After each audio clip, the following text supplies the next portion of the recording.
우리 양옆에 앞뒤에 있는 분들을 오늘도 축복하면서 또 한번 인사하겠습니다.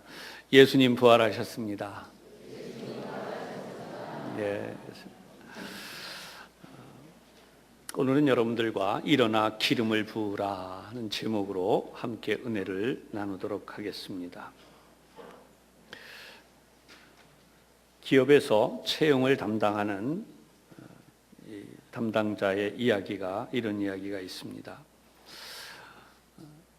항상 회사에서 장래를 책임질 좋은 인재를 뽑고자 하는데 바로 그런 인재가 기업의 미래가 되고 또 성장 동력이 되기 때문에 어떻게 하면 정말 좋은 사람을 뽑을까 늘 고민한다는 것이죠.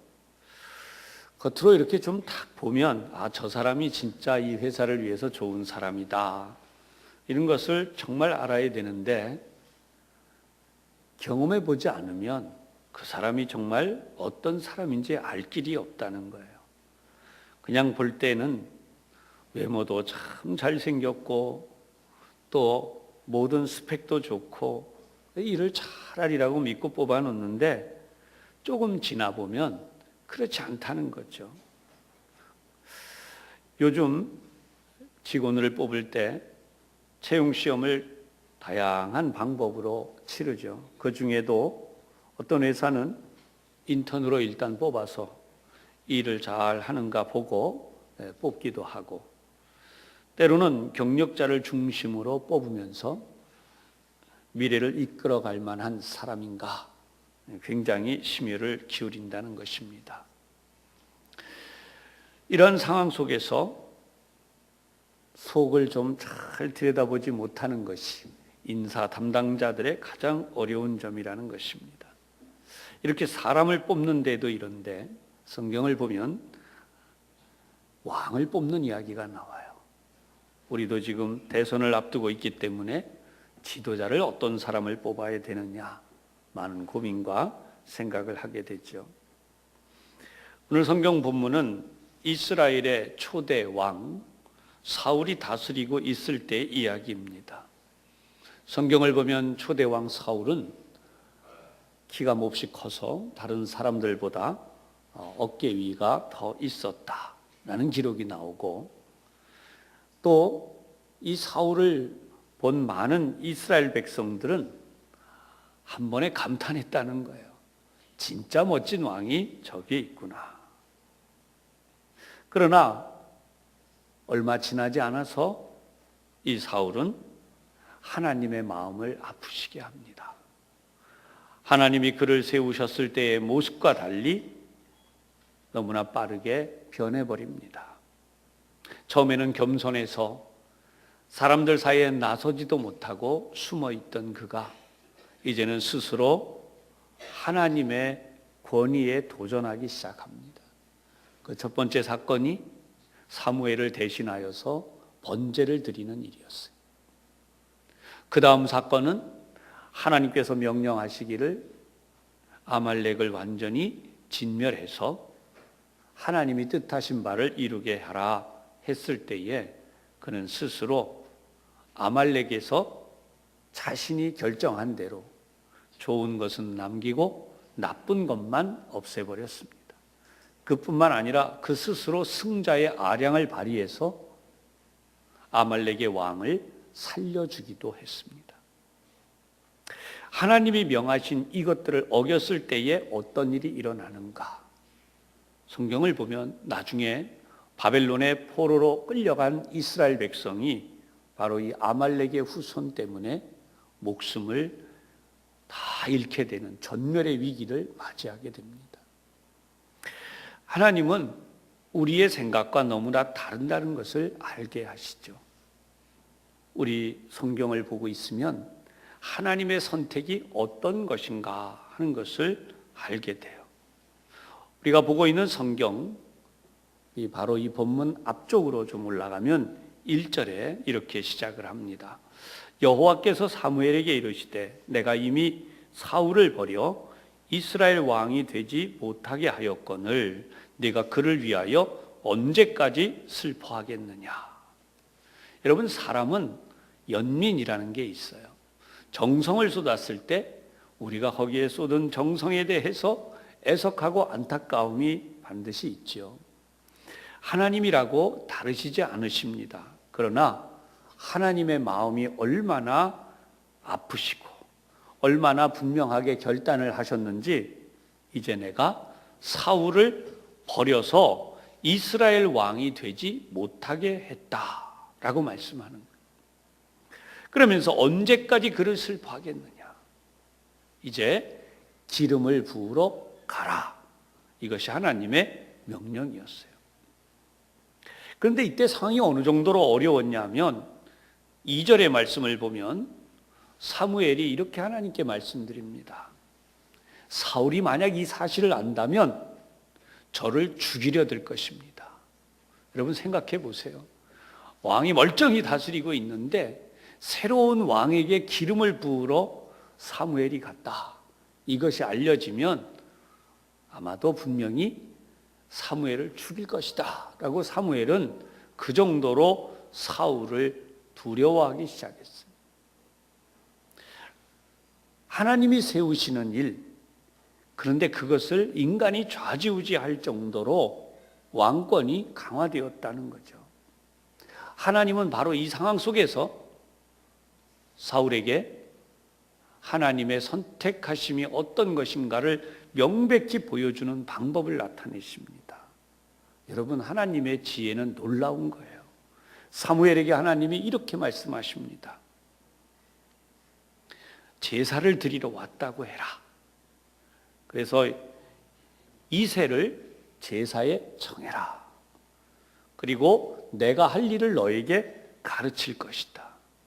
바로 내가 너에게 알려주는 자에게 기름을 부어라. 여러분, 언제나 그렇듯이 왕을 세울 수 있는 인물, 킹메이커라고 할 수 있는 사무엘이 움직이는 것은 요즘 말로 이슈화가 되는 거예요. 그래서 베들레헴 성에 갔을 때에 성읍의 장로들이 떨었어요. 왜냐하면 분명히 사무엘은 그냥 온 것이 아니라 여기 굉장히 중요한 하나님의 일을 실천하기 위하여 왔을 것이다. 그런 가운데 이렇게 사무엘에게 인사를 하죠. 4절에 보면 평강을 위하여 오시나이까? 평화를 위해서 오십니까? 그런데 정말 평화를 위함이니라. 하나님의 방법은 기가 막힌 방법이었어요. 아무리 사울이 눈에 불을 켜고 자신의 왕권을 지키려고 한다고 할지라도 새로 일어날 왕을 막을 방법이 없었는데 그것은 바로 제사를 드린다. 요즘으로 말하면 예배를 드린다는 거예요. 이새의 집안에 예배를 드리러 가도록 했어요. 여러분, 요즘으로 말하면 목사가 교우들의 가정에 신방을 가는 것과 같아요. 사무엘이 이새의 가정에 신방을 간 거예요. 그리고 거기에 가족들을 초청했어요. 사무엘의 마음은 지금 한껏 기대에 부풀어 있습니다. 도대체 하나님이 선택하셨다는 왕은 어떤 사람일까? 제사를 준비하고 가족들을 초청하고 마침내 첫째 아들이 왔어요.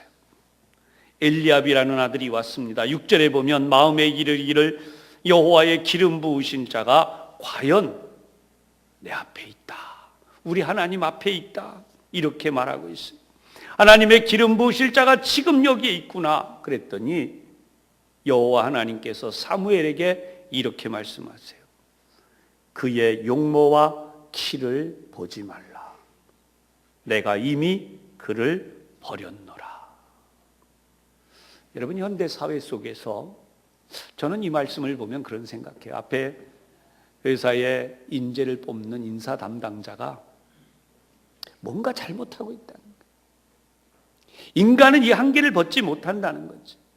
천하의 사무엘도 외모 앞에서 꼼짝 못하고 그대로 하나님이 뽑으신 자가 여기에 있구나 했다는 거예요. 여러분, 사무엘이 영역이 어두워지고 그가 믿음이 없어지고 성경 그런 기록이 하나도 없어요. 사무엘은 지금도 하나님의 음성을 듣는 자입니다. 하나님이 그와 함께 하시는 자입니다. 그런 사무엘도 왕을 세우는 데 있어서 결국은 실수하고 있는 거예요. 하나님이 이렇게 말씀하시죠. 내가 보는 것은 사람과 같지 아니하니 사람은 외모를 보거니와 나 여호와는 중심을 보느니라. 여러분, 이 중심을 보신다는 이 내용이 뭘까요? 하나님이 우리 중심을 보신다고 하는 것은 간단하게 표현하면 이런 것이죠. 그 사람의 의도, 그 사람의 저의를 보신다. 이게 꼭 그런 얘기가 될 수는 없는데 이해하고 들으시기를 부탁하는, 그러면서 한번 말씀을 드리려고 해요. 명절이 됐습니다. 자녀들이 부모님을 찾아뵈야 되는데 이렇게 전화드리는 거죠. 부모님 죄송합니다. 저희가 바빠서 또 형편이 이러저러해서 차마 찾아뵙지를 못하겠습니다. 부모님은 자녀가 안 와도 그냥 그 전화 한 통으로도 만족하시죠. 그런데 사실은 우리나라 사회 통계를 지금 보고 있으면요, 명절에 부모님을 찾아뵙지 못하는 안타깝고 어려운 이들도 분명히 있습니다. 그러나 해외로 여행 나가는 여행객 수가 엄청난 통계를 가지고 있어요. 일일이 이것을 다 조사해서 뭘 한 것은 아니지만은, 그러나 여러분, 그렇게 늘어나는 해외 여행객 수를 보면 부모님을 찾아가지 못하는 그런 일부도 있지만은 상당수가 분명히 다른 목적이 있다는 거죠. 하나님은 우리의 저의를 알고 계세요. 우리의 중심을 보신다는 것은 내가 어떤 의도를 가지고 하나님 앞에 살아가고 있는가 알고 계시다는 거예요. 내가 하나님의 뜻을 구하는가? 아니면 내 영광을 구하며 나의 뜻을 이루기 위하여 하나님 복을 내려 주옵소서, 그것에 목적을 두고 살아가는가를 하나님은 명백히 아신다는 거예요. 여기서 설교하는 목사도 하나님은 알고 계세요. 제가 여러분 앞에서 거짓말을 하고 있는지, 위선을 떨고 있는지, 스스로 잘난 척하고 있는지 하나님 다 알고 계시다는 거예요. 때때로 저는 이 사실 때문에 두렵습니다.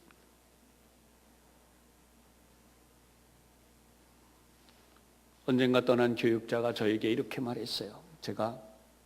나는 하나님 앞에 두렵다 그랬더니 잘 모르는 이야기를 하는 것처럼 목사님이 더 확신을 가지고 기도를 하셔야 됩니다. 그래서 맞아, 그러고 말았어요. 설교를 준비하다 보면 엄청난 떨림이 느껴지곤 해요. 가장 큰 부담이 뭔지 아세요? 피곤하고 여러분 많이 졸리우시죠? 사실이에요. 제가 설교할 때 늘 느끼는 느낌 중에 하나가 오늘 같은 날입니다. 찬양대가 찬양을 하고 나면 설교는 짧게 마쳐야 돼요. 그런데 이 짧게 마치는 설교 속에서 요즘 흔히 하는 말로, 어떻게 영어를 써서 죄송하지만 임팩트가 있어야 돼요. 그렇죠? 와 닿는 설교가 짧지만 강력하게, 그게 가장 부담이에요. 하나님 어떻게 하면 짧게 하면서 강력한 설교를 할 수 있을까요? 사랑하는 여러분, 오늘 성경은 우리의 모습을 보여줍니다. 목사들도 설교 시간에 잡니다. 졸고요. 교우들 보고 졸고 잔다고 말할 수 없어요. 마찬가지예요. 저희도 부흥 집회를 가든지 어떤 집회를 가든지 수련회를 가든지 어떤 강습회를 가면 다 잡니다. 여러분들 보고 그건 뭐라고 하려는 게 아니에요. 그런데 한 가지 중요한 거 부탁이 있어요. 사랑하는 여러분, 하나님의 말씀을 여러분들에게, 성경 본문을 여러분들에게 말씀드릴 때 여러분들이 눈을 크게 떠주시기를 부탁합니다. 대부분은요, 우리 목회자들이 항상 하는 이야기지만 1년이 지나가고 10년이 돼도 예화는 안 잊어버린대요. 근데 성경 말씀을 전해드린 건 잊어버리고 있다는 거예요. 그때 무슨 메시지를 했는지. 여러분, 그런 의미에서 한번 오래전에 지나간 예화를 한번 말씀드려 볼게요. 한 15년, 20년 전에 목회자들이 많이 썼던 예화. 우리 하나님 앞에 중심을 드린다고 할 때 내게 있는 모든 것을 아낌없이 드리네. 봉헌송을 부르면서 호주머니에 이렇게 헌금해야 되잖아요. 헌금함이 돌아가니까 호주머니. 이거 생각나시는 분들이 많을 거예요. 호주머니에 손을 넣어서 이렇게 하는데 바닥바닥 하는 돈이 이렇게 만져지는데 이렇게 보니까 파란색이에요. 쏙 도로 집어넣고, 그죠? 그 다음에 다시 이렇게 해가지고 딱 빼보니까 이거 좀 그보다 급이 낮은데 이게 한 두세 장쯤 되는 것 같아요. 이게 도로 쏙 집어넣고 다시 또 이렇게 해가지고 호주머니를 뒤져보니까 동전이 이제 드디어 잡혔는데 연모서리를 만져보니까 까털까털하단 말이에요. 도로 더 집어넣고 그 다음에 다시 이렇게 딱 만져보니까 어떻게 돼요? 맨돌맨돌한 옆면이 만져지니까 딱 꺼내가지고 아낌없이 바치네 그러면서 옆 사람들은 몰라요. 그죠? 부흥사님도 몰라요. 나중에 계산하는 사람들만 누구야? 이런 사람들이. 여러분, 그게 우리 모습이라는 거죠. 가끔씩 목사가 뜬 눈으로 밤을 새우게 될 때는 정말 우리 교우들에게 어떻게 설교해야 될까요? 설교학에서 배운 대로, 수많은 원고를 써본 대로, 여러분 앞에서 제가 설교한 지도 10년째거든요. 서당께 3년이면 뭘 해요? 그런 속담 다 아시잖아요. 그런데 목사도 사실은 이 정도 되면 뭔가, 그런데 항상 고민이 그거예요. 성경 본문을 말씀드릴 때에는 교우들이 눈을 감고 힘들어 계시다가 어떤 이야기, 다른 이야기라면 눈을 크게 뜨고 딱 보시는 순간에 뭘 다 그러진 않아요. 하지만 저는 오늘 여러분들에게 이 말씀 다시 한번 말씀드립니다. 우리 하나님의 선택은 용모와 키를 보지 아니하고 무엇을 보기를 원하시느냐? 사람과 같지 않아서 여호와는 중심을 보느니라. 여러분 중심을 다 보고 계세요. 여러분들이 하나님 앞에 복 받으시기를 주님의 이름으로 축원합니다. 목사인 저의 최대의 숙제는 그거예요. 어떻게 하면 여러분들이 하나님의 복을 받게 할 수 있을까? 사무엘도 여기서 무너졌다는 거예요. 첫 아들이 지나갑니다. 둘째 아들이 지나갑니다. 하나님이 다시 말씀하십니다. 이도 여호와께서 선택하지 아니하셨느니. 셋째 아들이 지나갑니다. 삼마 이도 여호와께서 선택하지 아니하셨느니라. 이렇게 해서 쭉 다 지나가요. 7명의 아들이 지나가는 동안 사무엘이 안타까웠어요. 이새에게 묻습니다. 다냐? 이 아들들이 다냐? 여러분 설마 아니 7명 중에는 한 명 있어야 될 거 아니에요. 그런데 이새가 이렇게 말해요. 아직 막내가 남았습니다. 그런데 그는 양을 지키고 있습니다. 무슨 뜻이에요? 자신의 생각에 이 아들들 중에는 있겠지만 이새 역시도 아버지의 망 이새 아들들 가운데 막내 8번째 그 막내는 아무래도 가능성이 없어요. 아예 데려오지를 않았어요. 그냥 양이나 치고 있어라. 그런데 사무엘이 말합니다.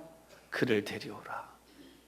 그래서 이 막내를 데려오는데 성경이 오늘 우리 본문 봉독했던 말씀이죠. 사람을 보내서 데려오니까 12절 그의 빛이 붉고 그랬어요. 얼굴 빛이 붉고 눈이 빼어나고 얼굴이 아름답더라. 하나님이 보시자마자 이 말씀을 하십니다.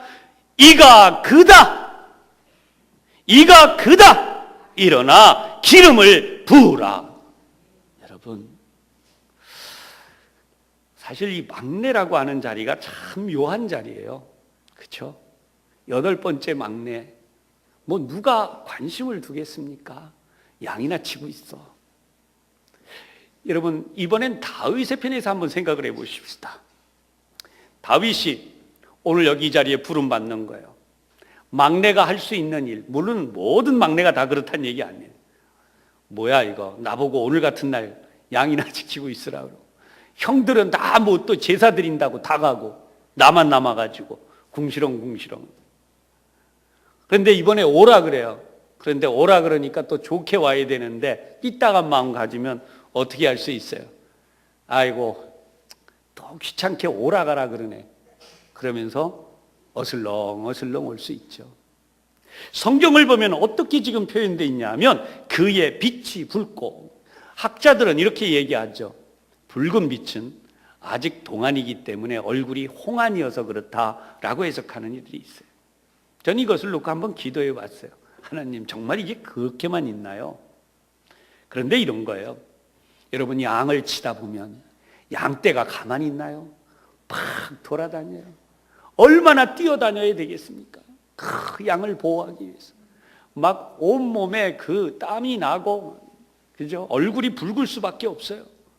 그런가 하면 지금 이렇게 부름을 받은 자리에서 아까 말씀드린 것처럼 아유 귀찮아라 그냥 이러면서 왔다면 뭐 걔 얼굴이 붉을 일이 없겠죠. 그러나 간절한 마음, 자, 나를 부르는구나, 뭔가 나에게 대단한 일이 생기려나 보다, 막 숨가쁘게 달려오죠. 다윗의 모습이 그런 모습이라고 저는 생각이 돼요. 그러니 여러분, 얼굴이 막 상기되어 있지 않겠어요? 게다가 눈이 빼어나다. 여러분, 사람이 지쳐 있거나 막 기대를 안 하고 있으면, 우리 학교 다닐 때 선생님께서 혹 이런 얘기를 들은 적이 있는지 몰라요. 야, 어째 너 눈이 썩은 무슨 눈 같다, 동태 뭐 이런, 예? 눈 좀 바짝바짝 해라, 공부하는 애가. 뭐 이런 얘기 들은 적이 있는지 모릅니다. 저도 지금 이 본문을 보니 하나님의 역사와 은혜를 기대하는 사람은 눈빛이 달라져 있어요. 하나님 앞에 나와 예배하는 자, 하나님을 기대하는 자, 눈빛이 달라요. 하나님이 오늘 나에게 복을 주시는구나, 하나님이 나를 하나님의 사람으로 부르시는구나, 나에게 엄청난 하나님의 역사를 보여주시려고 하는구나. 할렐루야. 내 마음속에 기대가 있으면요, 눈빛이 달라졌어요. 얼마나 감동이 있을까요? 바로 지금 다윗의 모습이 그랬다는 거예요. 성경을 보면 이 다윗을 향하여 하나님이 말씀하신 대로 사무엘이 기름을 붓습니다. 13절, 그날 이후로 다윗이 여호와의 영에게 크게 감동되니라. 사랑하는 여러분, 외모는 얼마든지 드러나게 돼 있죠. 양을 치다 보면 얼마나 땀이 나고 먼지가 묻고, 여러분, 양을 또 이렇게 저렇게 구출하다 보면 얼굴에 지저분한 게 얼마나 많이 묻을 수 있겠습니까? 들판에서 양을 친다고 형들에게 밀려나서 고작해야 양이나 돌보고 있어야 한다고 스스로 패배하고 스스로 무너진 모습으로 있는 것이 아니라, 그에게 주어진 양무리를 최선을 다해서 돌보고 있고, 그리고 자신에게 맡겨진 일인 만큼 사명을 감당하겠다고 하는 이 열정이 있는 바로 이 다윗의 모습. 여러분, 그 사람이 가진 이 특성은 결코 가려질 수 없다는 거죠. 하나님이 보실 때에 얼마나 아름다우셨겠습니까? 분명히 오늘 본문에 나의 보는 것은 사람과 같지 아니하니 사람은 외모를 보거니와 나 여호와는 중심을 보느니라. 여러분 모두 하나님 앞에 여러분의 중심이 준비되었어. 그 중심을 보신 하나님, 여러분과 여러분의 후손들에게 하나님의 복을 주시기를 주님의 이름으로 축복합니다. 이 나라 이 민족 그리스도인들이 하나님 보시기에 중심이 있어요. 우리 기도하신 장로님이 정말 나라와 민족을 위해, 지도자를 위해 간절히 기도하셨어요. 여러분, 우리 그리스도인들 때문에, 바로 저와 여러분 때문에 하나님이 이 나라를 지켜주시고 복을 주실 수 있도록 우리의 중심이 하나님을 향해 진정으로 온전하고 하나님이 보시기에 합당하기를 다시 한번 주님의 이름으로 부탁드리고 축복합니다. 기도하겠습니다. 자비로우신 하나님, 우리는 종종 여러 가지 이야기를 합니다. 환경 때문에, 나의 건강 때문에, 내 부모님 때문에, 내가 다녔던 회사 때문에, 내가 지금 있는 이 모든 문제 때문에 우리는 이런 말들을 하기 쉽습니다. 그러나 하나님은 우리의 중심을 보신다고 말씀하셨습니다.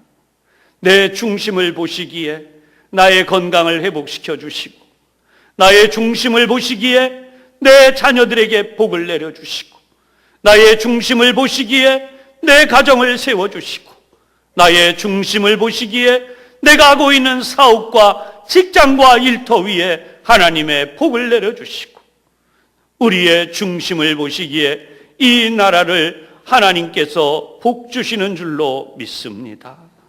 자비하신 우리 주님, 우리가 오늘 다윗의 모습과 같게 하여 주옵소서. 예수님 이름으로 기도하옵나이다. 아멘.